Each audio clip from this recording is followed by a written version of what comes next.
नजर डालेंगे आलमी खबरनामे पर। खैबर पख्तूनख्वा के दाल हुकूमत पेशावर में मस्जिद में होने वाले खुदकश धमाके के बाइस 50 से ज़ायद अफराद शहीद हो गए हैं।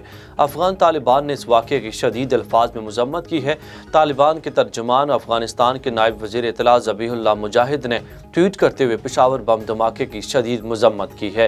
ज़बीहुल्लाह मुजाहिद का कहना था कि शहरियों नमाजियों का हमला का कोई जवाज़ नहीं बनता। पेशावर धमाके की शदीद मज़म्मत करते हैं।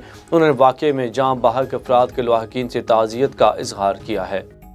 यूक्रेन के साथ जारी लड़ाई में रूस को बड़ा दचका लग गया है। सदर व्लादिमीर पुतिन के करीबी साथी और आला दर्जे पर फाइज जनरल आंद्रे स्नाइपर का निशाना बन गए हैं।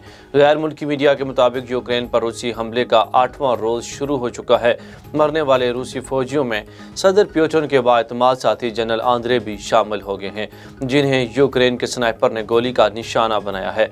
मेजर जनरल आंद्रे सोहोत्स्की की हलाकत का दावा यूक्रेनी हुक्काम ने किया है, जिसके बाद रूसी मीडिया तस्दीक करते हुए कहा कि जनरल आंद्रे की मौत रूसी सदर पुतिन के लिए एक बड़ा दचका है। रूस ने यूक्रेन में यूरोप के सबसे बड़े जौहरी प्लांट ज़पोरिज़िया पर कब्जा कर लिया है। यूक्रेन के एक और जौहरी पावर प्लांट पर रूस का कब्जा।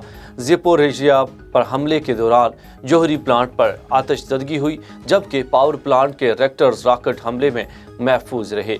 बैनुल-अक़वामी एटमी तवानाई एजेंसी का कहना है कि ज़पोरिज़िया प्लांट से ताबकारी मादे का अखराज नहीं हुआ। रॉकेट से मुतासरा इमारत रिएक्टर्स का हिस्सा नहीं है।